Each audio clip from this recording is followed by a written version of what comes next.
The Westin Bonaventure Hotel in downtown Los Angeles occupied 52 floors of glass and steel above Figueroa Street. On the evening of March 14, 1984, the ballroom on the fourth floor held 312 people.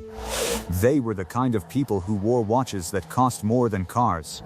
Investment bankers, studio executives, 2 sitting congressmen, and 1 former senator. The kind of room where money moved invisibly, where handshakes closed deals that would never appear in newspapers, where the wine was selected 3 weeks in advance and the waitstaff had signed non-disclosure agreements before they were handed a corkscrew. At the center of that room, a man named Roland Vance was explaining to a group of 7 people how the world worked. Roland Vance was 31 years old. He stood 6 feet 2 inches and weighed 223 pounds without an ounce of it that could not be accounted for. He had been the WKF full-contact heavyweight champion of the Western region for 2 consecutive years, before his contract with a private security firm paid him more in a single month than the championship ever had. He had trained in Muay Thai in Chiang Mai at the age of 19, spent 4 months studying Krav Maga with former IDF instructors in Tel Aviv at 22, and held a second-degree black belt in Shotokan Karate, under a lineage that connected directly to Osaka. He had worked security for a recording artist, then a Saudi prince, and now for a man named Gerald Whitmore, who had made $340 million in commodities trading, and did not go anywhere without Roland Vance walking 6 feet behind him. Vance had the kind of physical ease that only comes from certainty. He did not stand against walls, he did not scan rooms with nervous eyes. He stood where he wanted to stand, and he moved when he decided to move. And in 11 years of professional fighting and 4 years of private security work, no one had given him a meaningful reason to feel otherwise. He had something to prove that night, not to the room, not to Whitmore, to himself, and to the particular version of himself that had been building quietly for 3 years behind the polished indifference of his profession. He had read an interview 6 months earlier in a martial arts trade publication. The interviewer had asked who, among active or retired practitioners, represented the truest synthesis of sport and combat application in American martial arts. The name mentioned was not Roland Vance. It was never Roland Vance. It was the same name. It had been for 15 years. And Roland Vance had set the magazine down on a table in a hotel room in Riyadh, and stared at the wall for 4.5 minutes. That name was Chuck Norris. At the back of the ballroom near the Eastern Service Corridor, a man in a plain navy blazer sat at a table that had been assigned to a foundation executive who had cancelled at the last minute. He was 43 years old. He was 5 feet 10. He wore the blazer over a white crew neck shirt. His shoes were clean, but they were not the shoes anyone in that room would have noticed or remembered. His hair was dark with the first suggestions of gray at the temples. He was drinking water, not wine. He had a small plate in front of him with food he had moved around without eating much of it. He was watching the evening the way a man watches weather from a window, present, patient, taking no particular interest in being seen. 15 people in that ballroom would have recognized him immediately if they had looked. Most were not looking. The 2 who did were a retired stuntman named Hal Greer, and a martial arts instructor from Torrance named Danny Pack, who had driven Greer to the event as a favor and was not supposed to be seated in the main room at all. Pac saw the man in the navy blazer at 8:47. He said nothing for 40 seconds. Then he set his fork down and placed both hands flat on the tablecloth. In 11 seconds, something would happen in that room that Roland Vance would spend the next 4 decades being careful about how he described. 11 seconds. Nobody at the Westin Bonaventure Hotel that evening, including Roland Vance, understood what they were standing next to. Nobody in that room, that is, except Danny Pac, who already had both hands flat on the table, and who had stopped breathing in the particular way a man stops breathing when he understands that the calm in the corner of a room is not the absence of something, but the presence of something that has not yet decided to be visible. If you want to find out what happened in those 11 seconds, make sure you are subscribed and leave a comment below telling us where in the world you are watching from. This channel puts out stories that the sports networks and the documentary channels and the magazine industry somehow never managed to tell. Stay with this one. It earns what it asks of you. The evening had begun, unremarkably. Gerald Whitmore had arrived at 6:15 with Roland Vance and a junior associate named Brennan, who carried Whitmore's schedule on a yellow legal pad and who Vance had privately concluded would not last the year. Whitmore was the kind of wealthy that had passed through the phase of needing people to know it. He wore a gray suit that was neither understated nor loud.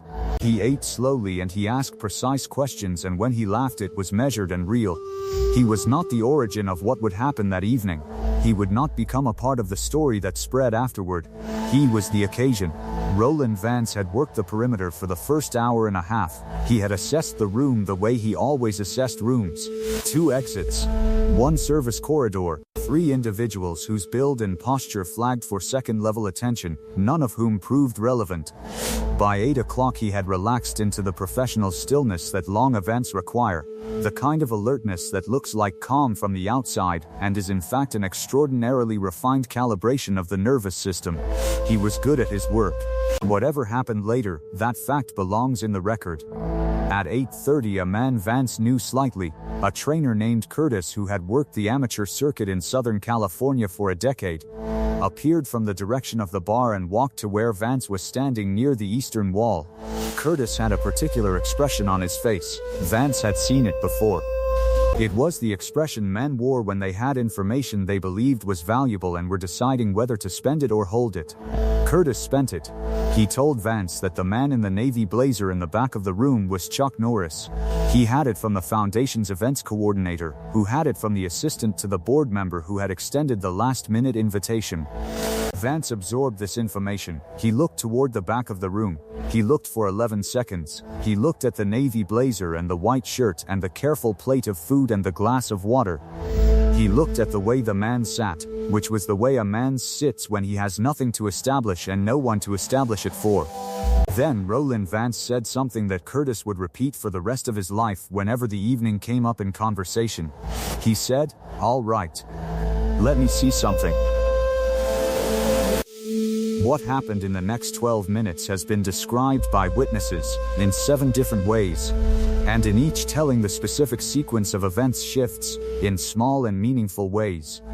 The way all true stories shift when they move through memory and time, and the particular distortions of pride and awe that eyewitnesses bring to the things they saw. What follows is the version that Danny Pack told on 3 separate occasions, twice in interviews and once to his senior students at the dojo in Torrance, and the version that Hal Greer told in his unpublished memoir. And the places where those 2 accounts agree completely are the places you should hold on to. Roland Vance crossed the ballroom floor. He did not hurry. He stopped at the table in the back and he stood there until the man in the navy blazer looked up from his plate. He said he was Roland Vance. He said he was Gerald Whitmore's head of security. He said he had some awareness of the man's background and credentials, and he wanted to know if the man would be willing to step out to the service corridor for a few minutes, where there was more room. Chuck Norris looked at him. The specific silence that followed lasted 3 seconds. Hal Greer, who was seated 9 feet to the left and had a clear line of sight, later wrote that in his experience on film sets and in training gyms across 3 decades, he had heard many kinds of silence. He classified this one as the silence of a foregone conclusion. He wrote that Norris did not look at Vance the way a man looks at a challenge. He looked at him the way a cartographer looks at a map of territory he has already crossed. Norris said, "All right." He lifted his blazer from the back of the chair. He folded it once, lengthwise, along the seam of the lapels, and set it on the table beside his plate. He straightened the fold with 2 fingers. He stood without pushing the chair back first, which is a thing that is difficult to explain in writing, and which several people who witnessed it mentioned afterward as the first indication that the evening was not going to resolve the way Vance intended. He had already lost. He simply did not know it yet. The service corridor ran 31 feet behind the ballroom's eastern wall. It was lit by overhead fluorescent panels, 4 of them, and the floor was bare concrete. There were 2 rolling carts along the right wall and a stack of folding tables at the far end. There was a fire exit door that was propped open with a rubber wedge, and through it came the faint sound of Figueroa Street at 8:49 on a Tuesday night in March. The corridor smelled of linen and industrial soap, and the particular mineral flatness of concrete that does not see much daylight. Danny Pack had followed at a distance of about 15 feet, which he later described as the distance at which he felt he could observe without interfering, though he acknowledged he had no plan of interference and would not have known how to execute one if he had. Al Greer followed Pack. Curtis, who had started this by opening his mouth at the wrong moment, stood in the doorway between the corridor and the ballroom, and did not cross the threshold. Roland Vance stopped at the center of the corridor, about 14 feet from the back wall. He turned to face Norris and he said the thing he had apparently been composing in some private interior space for 3 years. He said he had trained for 16 years. He said he had competed at the highest regional level. He said he had studied under instructors that the man he was talking to had publicly praised in print. And he said that in his considered professional assessment, having now seen the man up close, and having read extensively about his competition record and his reputation, he believed the reputation had been constructed more carefully than it had been earned. He said he meant no disrespect to the accomplishments, but he wanted to know if there was any substance left behind them, or if the substance was the kind that only existed in a room where no one present had the skill to disagree. He said all of this in a measured tone. He was not shouting. He was not performing. He was being sincere in the way that some men are sincere about the wrong things at the wrong time. Then he said, "Show me something real." Chuck Norris stood 8.5 feet away from him. He did not respond to any of the words. He did not nod. He did not move his hands. He looked at the distance between them with the flat attention of a man calculating something extremely simple. He said, "All right. Here is something true about a fight. A fight is not two men striking each other. A fight is a conversation between two understandings of distance. And the man who controls the conversation controls the outcome before the first exchange. Distance is not the space between bodies. Distance is the time between intention and consequence. A man who understands distance does not defend. He rearranges the geometry so that defense becomes unnecessary." Roland Vance knew this intellectually. He had been taught this in Tel Aviv and in Chiang Mai and in 24 gyms across Southern California. He knew it the way a pilot knows wind shear from a classroom. Chuck Norris knew it the way the same pilot knows it at 31,000 feet when the altimeter does something that was not in the lesson plan. The difference is not knowledge. The difference is what the body does when the mind is no longer the decision maker. What happened in the next 44 seconds has been compressed and extended and revised across retellings. But the structural fact of it, the 44 seconds, the 3 exchanges, and the way it ended, has remained consistent across every account. Second 1. Vance closed the distance with a lead jab that was technically correct. The hand velocity was real. The setup was textbook. Norris's head moved 3 inches to the right at a moment that was not a reaction but a departure. A pre-departure. A beginning of the movement that had already been decided when the intention formed behind Vance's eyes. The jab found air. The air was where a face had been. The face was no longer there. Second 2. Vance's momentum carried him through. He followed with the right hand because 16 years of training had made the follow automatic. The right hand was faster than the jab.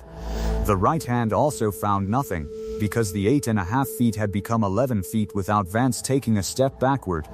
Which is a thing that requires either an explanation Vance did not have at the time or an acceptance of the evidence available. Danny Pack was standing against the left wall of the corridor. He later said that at this point in the exchange he did something he had not done in a professional context in 20 years. He whispered something. What he whispered was in Korean, and he did not translate it in either recorded interview, but in the session with his senior students he said that it was the phrase his first instructor had used to describe the thing you are watching when you are watching someone who has moved past fighting and arrived at something else. Second 3. Vance reset. He was a trained fighter, and trained fighters do not require more than 1 second to absorb failed information and recalibrate. He went low. A double leg entry, which is not from Shotokan or Muay Thai but from the grappling awareness that competent fighters build into their game as a contingency. It was the right adjustment. It was what the situation called for. It was the best response available to him at that moment. It did not reach completion. Norris sidestepped left at an angle that reduced the corridor's effective width by half and simultaneously changed Vance's forward trajectory from a direct line into an oblique one, which meant Vance's mass was now committed in a direction that would not intercept anything of consequence. His right shoulder met air. His left hand met the concrete wall with a sound that made Curtis step back from the doorway. Hal Greer had both hands flat on the corridor wall behind him. He had stopped recording in his memory and started simply observing, which he noted in his memoir was a thing that had not happened to him since the first time he saw a specific stuntman fall 40 feet onto an airbag on a soundstage in Burbank in 1971. Second 4 through 12, Vance came back up. This is the part that the record must preserve. Because it is the part that defines him, Roland Vance came back up. He had been redirected 3 times and his right shoulder had met a concrete wall and he had not found what he had come to find, and he came back up. He circled left. He threw a left body kick that carried genuine power and genuine intent. He followed it with an elbow at mid-range. He was doing what he knew to do, and he was doing it at the level of a man who had spent 16 years making it automatic. None of it arrived. Second 21. Vance's third committed technique, a right-handed strike aimed at the midsection, was the last independent action he took in the corridor. What followed it was what Norris had apparently been waiting to arrange, which was a specific configuration of distance and angle and timing in which Vance's forward weight combined with a movement at the outside edge of his left foot and a point of contact just below and behind his right knee produced a result that was not a throw in the traditional sense but was also not something Vance had anticipated or studied a defense for. He went down. He went down in the way that a man goes down when the mechanics of what has happened are more complete than the fall itself, when the floor arrives with a finality that has nothing to do with how hard it was. He hit the concrete on his right side. The sound was the sound of 223 pounds of certainty meeting a surface that had no interest in the conversation. He did not move for 11 seconds. Curtis stepped away from the doorway and pressed his back against the ballroom wall and stared at the ceiling. Danny Pack said nothing. He looked at his own hands. He put them in his pockets. Chuck Norris stood over Roland Vance for 3 seconds. He was breathing normally. His shirt was untucked on the left side and that was the only evidence in his physical appearance that anything had occurred. He crouched down. He did not extend the hand immediately. He waited until Vance's eyes focused and arrived at the present, which took about 4 seconds.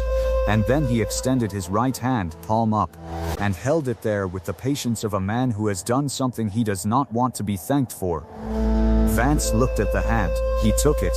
Norris brought him up steadily, without pulling, the way you bring a weight up when you are being precise about it.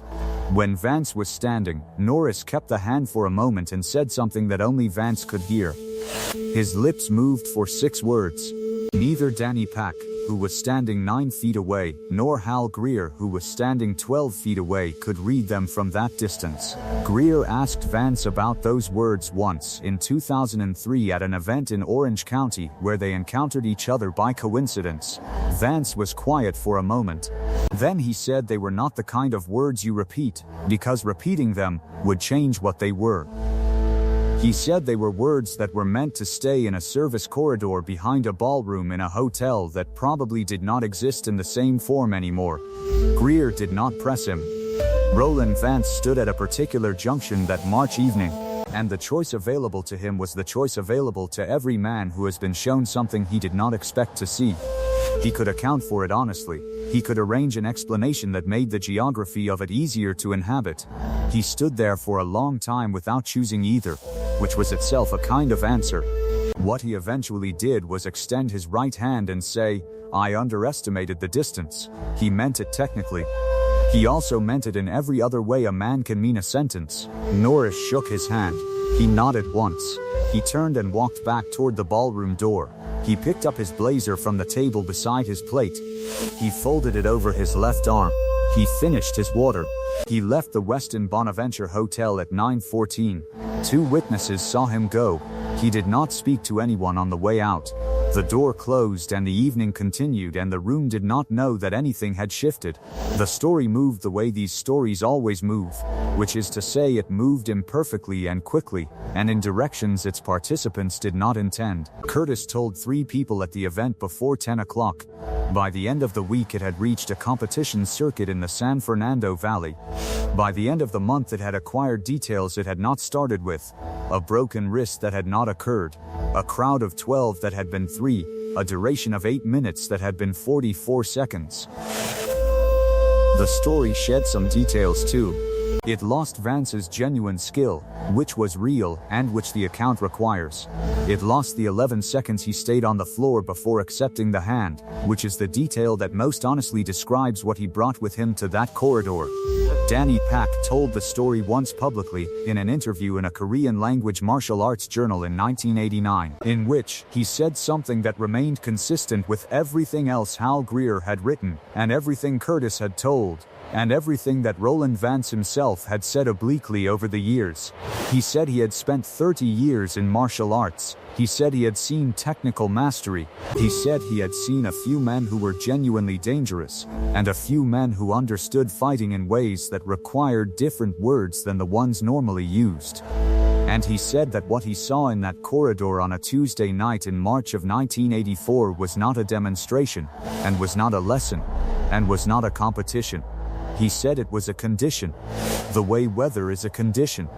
The way certain rooms are cold before you can identify the source. Roland Vance continued in private security for 9 more years. He never competed formally again, which some people interpreted as the consequence of the evening, and which others interpreted as a coincidence of timing and career economics. He opened a training facility in Pasadena in 1993 that still operates under a different name. He teaches distance management. He teaches it with particular emphasis on the difference between understood distance and inhabited distance, and he begins the first class of every new training cycle with a statement that his students have heard enough times that they can finish it for him. He says, "The story you tell yourself about what you can do and what you actually do at full speed and under pressure are 2 different stories, and the work of a serious practitioner is to spend your life making them the same story." He has never told the class where the sentence came from. What the evening in the Westin Bonaventure Ballroom corridor tells us is not about what Chuck Norris could do. The record on that question was already extensive and already verified and required no confirmation from a service corridor in downtown Los Angeles. What the evening tells us is about the particular blindness of certainty. Vance was not incompetent. He was not reckless. He was accomplished and serious and disciplined and wrong in one specific and fundamental way. He had confused his understanding of something with his possession of it. There is a kind of knowledge that lives in the mind, and a kind of knowledge that lives in the body, and a kind of knowledge that lives in the space between 2 men, when the distance has been reduced to the point where intention has consequences. The first kind can be acquired in a library. The second kind can be acquired in a gym across a decade. The third kind cannot be acquired at all. It can only be recognized, and recognizing it, if you are Roland Vance on a concrete floor in March, is the beginning of something more valuable than what you arrived with. The hand that was extended was not pity, it was not condescension. It was the gesture of a man who understood that what had just occurred did not require an audience or a verdict or a moral. It required only the 4 seconds necessary for the man on the floor to arrive back in the present. That is what the hand was. That is what the 6 words were. And that is why 40 years later, they have still not left the corridor. Next week, we will tell the story of what happened on a film set in Rome in 1986, when a stunt coordinator who had choreographed fight sequences for 7 major productions, decided that the consultant standing beside the camera did not know what he was talking about, and what the man standing beside the camera said in response, and what the stunt coordinator did for the rest of his career after that afternoon. That story is called "The Stunt Coordinator Told Chuck Norris His Technique Was Wrong." 14 people watched what happened next. We will see you there.